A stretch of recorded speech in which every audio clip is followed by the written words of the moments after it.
Hi. നമ്മളുടെ എലനോറ herbal കാജലിൻ്റെ video ഇട്ടപ്പോൾ എനിക്ക് കുറച്ച് എൻക്വയറീസ് വന്നിട്ടുണ്ടായിരുന്നു. നിങ്ങളുടെ ഹെർബൽ കാജലിൽ എന്തൊക്കെയാണ് പ്രത്യേകത എന്ന് ചോദിച്ചിട്ട്. നമ്മൾ ഇന്ന് ഹെർബൽ കാജലിന് വേണ്ടിയിട്ടുള്ള കരി എടുക്കുന്നതിനുള്ള തുണി പ്രിപ്പറേഷനിലാണ്.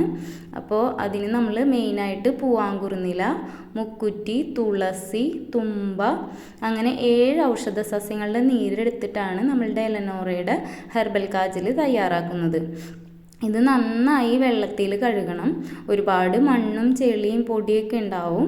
അങ്ങനെ ഒരു 5-6 പ്രാവശ്യം കഴുകിയെടുത്താൽ നിങ്ങൾക്ക് തന്നെ കാണാൻ പറ്റും എത്രത്തോളം മണ്ണും പൊടിയും ഒക്കെ ഉണ്ടെന്നുള്ളത്. അപ്പോൾ കുട്ടികൾക്കും കൂടി യൂസ് ചെയ്യേണ്ടത് കാരണം നമ്മൾ നന്നായി കഴുകിയെടുത്തിട്ട് വേണം ഇതിൻ്റെ നീര് അരച്ചെടുക്കാനായിട്ട്. അത് നീരരച്ചെടുത്തതിന് ശേഷം നല്ല കോട്ടൺ തുണി മുക്കി ഒരു 5-6 പ്രാവശ്യം നമ്മൾ മുക്കിയെടുക്കണം. അതിന് ശേഷം നമ്മൾ തുണി തണലത്തിട്ട് ഉണക്കി ആ തുണി നെയ്യും ആവണക്കെണ്ണയും ചേർത്ത് കത്തിച്ച് അതിൽ നിന്ന് എടുക്കുന്ന കരി ഉപയോഗിച്ചാണ് നമ്മളുടെ എലനോറ ഹെർബൽ കാജൽ തയ്യാറാക്കുന്നത്. നമ്മൾക്ക് ഏറ്റവും കൂടുതൽ കസ്റ്റമർ റിവ്യൂ ഉള്ള പ്രൊഡക്റ്റാണ് നമ്മളുടെ എലനോറയുടെ ഹെർബൽ കാജൽ.